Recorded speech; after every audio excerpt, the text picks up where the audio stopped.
दोस्तों जरा सोचिए, पाकिस्तान का एक ऐसा जनरल जो मीडिया से दूर रहता था, लेकिन फिर अचानक हर न्यूज, हर चैनल, हर पॉलिटिकल डिबेट और हर ड्राइंग रूम का टॉपिक बन गए। एक फौज का ऑफिसर जिसका नाम लिया जाए तो हुकूमत हिल जाती है और जब खामोश रहे तो अफवाहें बोलने लगती हैं। ये कहानी है जनरल फैज हमीद की, वो शख्स जिसे कुछ लोग पाकिस्तान का सबसे स्मार्ट इंटेलिजेंस ऑफिसर कहते हैं और कुछ के नजदीक पॉलिटिकल डिबेट के पीछे बैठकर खेलने वाला मास्टरमाइंड। जब अफगानिस्तान में तालिबान काबुल पहुंचे तो एक तस्वीर ने पूरी दुनिया को हिला दिया। काबुल के होटल में चाय पीते हुए जनरल फैज हमीद। सवाल उठने लगे, क्या ये सिर्फ एक विजिट था या पाकिस्तान की पॉलिसी का एक क्लियर सिग्नल? जब पीटीआई की गवर्नमेंट थी तो कहा गया कि असल पावर कहीं और है। जब हुकूमत गई तो नाम फिर भी वही घूमता रहा। मीडिया ने कहा सब कुछ फैज हमीद कर रहा है और स्पॉटर्स बोले वो मुल्क के लिए काम कर रहा है। लेकिन सच क्या है? क्या जनरल फैज हमीद वाकई एक गैर मामूली पैट्रियट थे या फिर एक ऐसे जनरल जो हद से ज्यादा पावरफुल हो गए? इस वीडियो में हम बात करेंगे उनके बचपन से लेकर DGISI बनने तक, उन कंट्रोवर्सी से लेकर उन फैसलों तक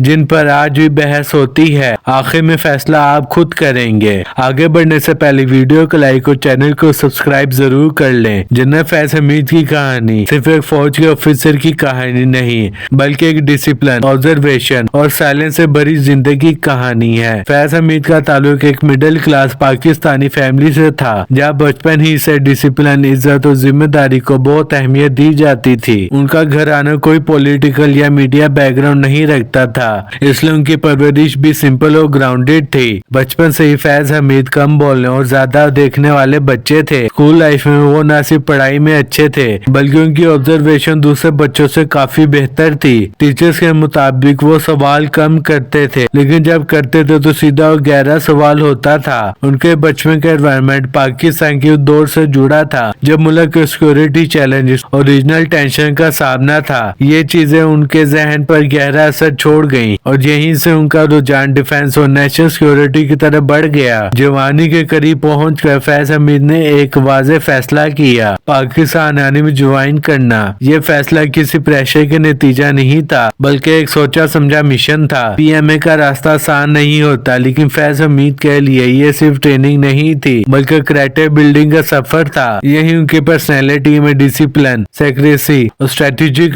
सोच और मजबूत हुई। ये वो बुनियाद थी जिस पर बाद में पाकिस्तान के सबसे डिस्कस इंटेलिजेंस ऑफिसर तैयार हुए और यहीं से शुरू होती है जनरल फैज हमीद की असल कहानी। पाकिस्तान में ज्वाइन करना सिर्फ यूनिफॉर्म पहनना नहीं होता, ये होता है जहन, जिस्म और कैरेक्टर का सख्त इम्तिहान। और जनरल फैज हमीद का ये सफर यहीं से शुरू होता है। फैज हमीद ने पाकिस्तान मिलिट्री एकेडमी ज्वाइन की, जहाँ हर कैडेट को ये सिखाया जाता है कि फैसले जज्बात से नहीं, स्ट्रेटेजी और डिसिप्लिन से लिए जाते हैं। PMA की ट्रेनिंग उनके लिए सिर्फ फिजिक्स ड्रिल्स तक महदूद नहीं थी, वो अकेडमीज, टैक्टिक्स और लीडरशिप एक्सरसाइज में भी सीरियस और फोकस रहे। उनके इंस्ट्रक्टर्स के मुताबिक फैज हमीद हमेशा कम बोलने, ज्यादा समझने वाले कैडेट थे। यहीं पे उनकी पर्सनालिटी का एक और पहलू सामने आया, प्लानिंग और एनालिसिस। वॉर गेम्स हो या क्लासरूम डिस्कशन, उनकी सोच हमेशा 2 कदम आगे चलती नजर आती थी। ट्रेनिंग के दौरान ही उनका रुझान ऐसा इंटेलिजेंस और स्ट्रेटेजी की तरफ बढ़ता गया। वो सिर्फ बैटल फील्ड पर लड़ने के बजाय ये समझना चाहते थे कि जंग स्टार्ट क्यों होती है और जीती कैसे जाती है। PMA के बाद उन्होंने मुख्तलिफ प्रोफेशनल मिलिट्री कोर्सेज किए, जहाँ मॉडर्न वॉरफेयर, काउंटर इंटेलिजेंस और डिसीजन मेकिंग की एडवांस ट्रेनिंग दी गई। ये ट्रेनिंग उन्हें एकदम ऑफिस से फ्यूचर इंटेलिजेंस लीडर की तरह ले जा रही थी। यहीं पे तैयार हुआ वो ऑफिसर जो बाद में सिर्फ फील्ड में नहीं, बल्कि बिहाइंड द सीन्स पाकिस्तान की सिक्योरिटी और पॉलिटिक्स पर गहरा असर डालने वाला था। और इसी ट्रेनिंग का नतीजा था कि फैज हमीद बाद में ISI जैसे सबसे सेंसिटिव इंस्टीट्यूशन का हिस्सा बने। PMA से कमीशन हासिल करने के बाद फैज हमीद ने पाकिस्तान आर्मी में अपना प्रैक्टिकल करियर शुरू किया, जहाँ थ्योरी खत्म होती है और असली इम्तिहान शुरू होता है। उनकी इंटीरियर पोस्टिंग ज्यादातर चैलेंजिंग और सेंसिटिव एरियाज में रही। यहाँ उन्होंने ग्राउंड रियलिटीज को बहुत करीब से देखा, सिक्योरिटी थ्रेट्स, इंटेलिजेंस गैप और डिसीजन मेकिंग का प्रेशर। फैज हमीद को शुरू से ये एक बात में फर्क हासिल था, वो सिर्फ ऑर्डर फॉलो नहीं करते थे, बल्कि सिचुएशन का एनालाइज करते थे। ये क्वालिटी उन्हें दूसरे यंग ऑफिसर से अलग करती थी। फील्ड ऑपरेशन के दौरान वो ज्यादातर प्लानिंग, कोऑर्डिनेशन कोऑर्डिनेशन और इंफॉर्मेशन गैदरिंग में इन्वॉल्व रहे। यहीं से उनकी रेपुटेशन बनी एक शार्प माइंडेड और डिटेल ओरिएंटेड ऑफिसर की। सीनियर ऑफिसर्स ने नोटिस किया कि फैज हमीद कम रिसोर्सेज में भी इफेक्टिव रिजल्ट हासिल करना जानते हैं। उनकी रिपोर्ट्स क्लियर, प्रेसाइज और स्ट्रेटेजिक होती थी, जो हायर कमांड को इम्प्रेस करती थी। इस दौरान उन्हें मुख्तलिफ इंटेलिजेंस रिलेटेड टास्क मिलने लगे। ये उनके करियर का टर्निंग पॉइंट था। यहाँ से फैज हमीद सिर्फ फील्ड ऑफिसर नहीं रहे, बल्कि आहिस्ता आहिस्ता प्लानिंग और इंटेलिजेंस साइड की तरफ मूव करने लगे। ये अर्ली आर्मी करियर उनके लिए सिर्फ तजर्बा नहीं था, बल्कि एक फाउंडेशन थी जो आगे चलकर उन्हें पाकिस्तान के सबसे पावर इंटेलिजेंस पोजीशन तक ले गई। और यहीं से उनके राइज की कहानी तेज होने लगी। पाकिस्तान आर्मी में बहुत कम ऑफिसर्स ऐसे होते हैं जो बैटल फील्ड से ज्यादा दिमाग की जंग जीतने के लिए चुने जाते हैं, और फैज हमीद उन्हीं में से एक थे। उनके अर्ली आर्मी करियर के दौरान ये बात वाजिया हो चुकी थी कि फैज हमीद सिर्फ ऑर्डर फॉलो करने वाले ऑफिसर नहीं, बल्कि सिचुएशन को रीड करने वाले स्ट्रेटेजिस्ट हैं। इसी वजह से हायर कमांड ने उन्हें एक बहुत सेंसिटिव और कॉन्फिडेंशियल असाइनमेंट के लिए सिलेक्ट किया, inter service intelligence. ISI join करना किसी पोस्टिंग का नाम नहीं होता, ये होता है ट्रस्ट, सेक्रेसी और लॉयल्टी का इम्तिहान। फैज हमीद के लिए एक नया वर्ल्ड था, जहाँ ना मेडल्स दिखते हैं, ना अचीवमेंट अनाउंस होती हैं। यहाँ हर फैसला सिर्फ इंफॉर्मेशन पर नहीं, बल्कि टाइमिंग और साइलेंस पर होता है, और फैज हमीद ने इसी साइलेंस को अपनी ताकत बना लिया। उन्होंने इंटेलिजेंस ऑपरेशन में ग्राउंड लेवल से फोर्स एनालाइज करना और सिचुएशन को प्रेडिक्ट करना शुरू किया।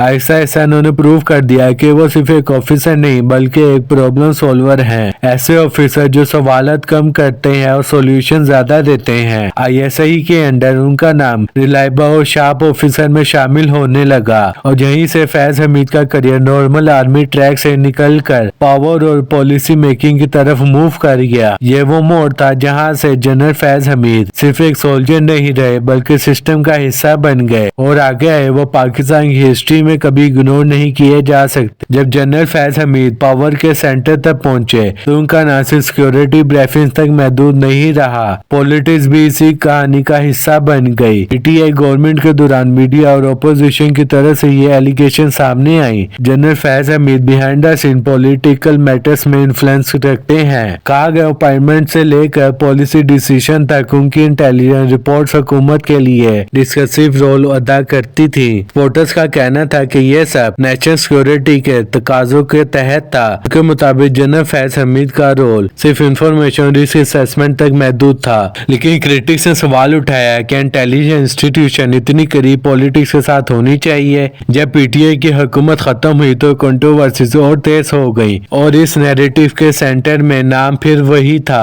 General Faiz Hamid. Media trial शुरू हो गए, उन्हें कभी किंग मेकर तो कभी मोस्ट पावरफुल जनरल कहा गया, लेकिन जनरल फैज हमीद खामोश रहे। ना इंटरव्यूज, ना प्रेस कॉन्फ्रेंस, साइलेंस। यही खामोशी कुछ लोगों के लिए उनकी स्ट्रेंथ थी, और कुछ के लिए सबसे बड़ी कंट्रोवर्सी। सवाल आज भी वही है, क्या जनरल फैज हमीद बाकी पॉलिटिक्स में इन्वॉल्व थे, या फिर वो सिर्फ अपनी ड्यूटी पूरी कर रहे थे? इसका जवाब शायद वक्त दे, लेकिन इतना तय है कि उनका पॉलिटिकल रोल पाकिस्तान की रिसेंट हिस्ट्री में सबसे ज्यादा डिबेट टॉपिक्स में शामिल है। अफगानिस्तान का इशू पाकिस्तान के लिए सिर्फ पड़ोसी मुल्क का मसला नहीं था, ये पूरी एक स्ट्रेटेजिक चैलेंज रहा है, और इसी चैलेंज के बीच जनरल फैज हमीद का नाम इंटरनेशनल लेवल पर डिस्कस होना शुरू हुआ। जब अमेरिका ने अफगानिस्तान से अपनी फोर्सेस निकालना शुरू की और तालिबान तेजी से आगे बढ़ने लगे, तो पूरी दुनिया की नजर इस रीजन पर जम गई। इस दौरान सितंबर 2021 में काबुल के एक होटल की तस्वीर वायरल हो गई, चाय पीते हुए जनरल फैज हमीद की। यह सिर्फ एक तस्वीर थी, लेकिन इसने इंटरनेशनल मीडिया को हिला दिया। कुछ लोगों ने कहा यह विजिट पाकिस्तान की डिप्लोमेटिक और इंटेलिजेंस इंटरेस्ट के लिए था,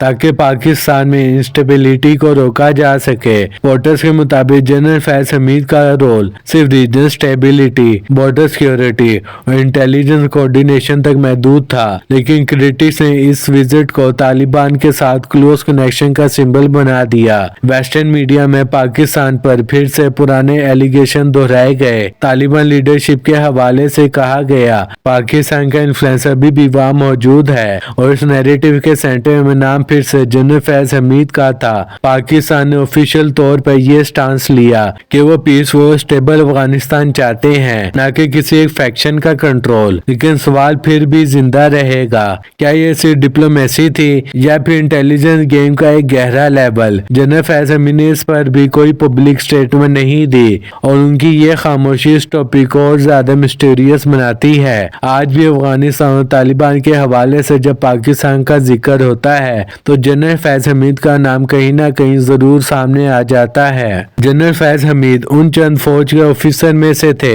जो खुद कभी मीडिया के सामने नहीं आए, लेकिन मीडिया हमेशा उनके पीछे चलती रही। शुरू में उनका पब्लिक इमेज एक साइलेंट प्रोफेशनल का था, ना इंटरव्यू, ना पब्लिक स्पीचेस, ना कोई पॉलिटिकल स्टेटमेंट। लेकिन जब उनका नाम पॉलिटिकल कंट्रोवर्सीज और अफगानिस्तान इवेंट से जुड़ा तो मीडिया ने उन्हें एक सेंट्रल कैरेक्टर बना दिया। टीवी टॉक शो पर रोजाना उनका जिक्र होने लगा। कभी उन्हें मोस्ट पावरफुल जनरल कहा गया तो कभी hidden hand of politics. Social media पर दो मुख्तलिफ इमेजेस उभर कर आई। एक तरफ उन्हें नेशनल सिक्योरिटी का हीरो कहा गया और दूसरी तरफ उन पर पॉलिटिकल इन्फ्लुएंस के इल्जाम लगे। इंटरेस्टिंग बात यह थी कि जब मीडिया उन पर बोल रही थी, जनरल फैज हमीद खामोश रहे। उनकी खामोशी कुछ लोगों के लिए प्रोफेशनल डिसिप्लिन की निशानी थी, जबकि क्रिटिक्स के लिए साइलेंस और ज्यादा सवाल पैदा करती रही। काबुल की तस्वीर के बाद इंटरनेशनल मीडिया ने भी उन्हें स्पॉटलाइट में ला दिया। CNN, BBC और वेस्टर्न प्रेस ने उनके रोल पर एनालिसिस की, लेकिन जनरल फैज हमीद कभी अपनी इमेज क्लियर करने सामने नहीं आए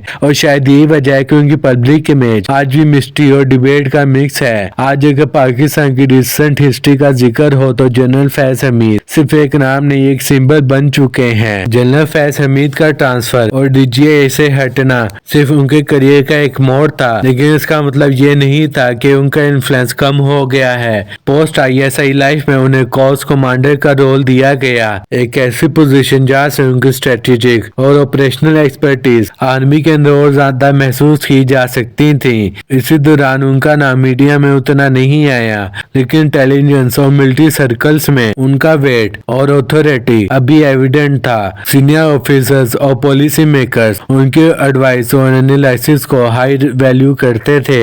उनका स्टाइल हमेशा से साइलेंट बट इफेक्टिव था कि ना इंटरव्यूज ना प्रेस कॉन्फ्रेंस, सिर्फ एक्शन और रिजल्ट्स। इसी अप्रोच की वजह से उनका करियर एक कंटिन्यूटी ऑफ इन्फ्लुएंस बना रहा। स्पॉटर्स का कहना है कि पोस्ट ISI फैज हमीद ने आर्मी और नेशनल सिक्योरिटी में अपनी स्ट्रेटेजी और डिसिप्लिन को मेंटेन किया। उनका रोल पॉलिसी मेकिंग, ऑपरेशंस और लीडरशिप ट्रेनिंग तक रेलेवेंट था। क्रिटिक्स का कहना है कि उनका साइलेंट डोमिनेंस कभी कभी बिहाइंड द सीन्स इन्फ्लुएंस का सवाल उठाता है, जो पाकिस्तान के पॉलिटिकल और सिक्योरिटी सिनेरियो का हिस्सा है। एक बात है, पोस्ट ISI भी जनरल फैज हमीद सिर्फ एक ऑफिसर नहीं रहे, बल्कि पाकिस्तान के स्ट्रेटेजिक फ्रेमवर्क का सेंट्रल फिगर बनकर हिस्ट्री में याद किए जाएंगे। जनरल फैज हमीद का सफर सिर्फ एक ऑफिसर का सफर नहीं था, बल्कि पाकिस्तान की इंटेलिजेंस और सिक्योरिटी हिस्ट्री का एक हिस्सा है। उनकी लेगेसी ये है कि एक साइलेंट, डिसिप्लिन और स्ट्रेटेजिक ऑफिसर सिर्फ बैटलफील्ड पर नहीं बल्कि पॉलिटिक्स, पॉलिसी और नेशनल सिक्योरिटी के हर लेवल पर अपना असर छोड़ सकता है। वो शख्स जो कभी मीडिया का सामना नहीं करता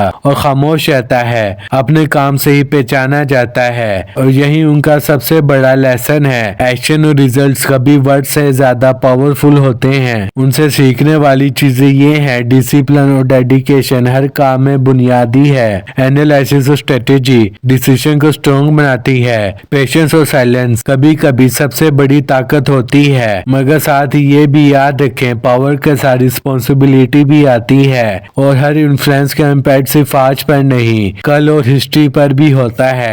और इसलिए जनरल फैज हमीद की कहानी सिर्फ एक बायोग्राफी नहीं बल्कि लेसन फॉर फ्यूचर लीडर्स है। आगे आपका फैसला है कि उन्हें आप हीरो मानते हैं या फिर एक ऐसा शख्स जो पावर का सहारा लेकर कंट्रोवर्सीज का हिस्सा बना। कमेंट में अपना पॉइंट ऑफ व्यू शेयर करें, वीडियो को लाइक करें। अगर आपको ये कहानी पसंद आई है तो चैनल को सब्सक्राइब करें ताकि आगे चलकर ऐसी पावरफुल और मिस्टीरियस पर्सनैलिटीज का सफर देख सकें। General Faiz Hamid silent, powerful और अनफॉरगेटेबल।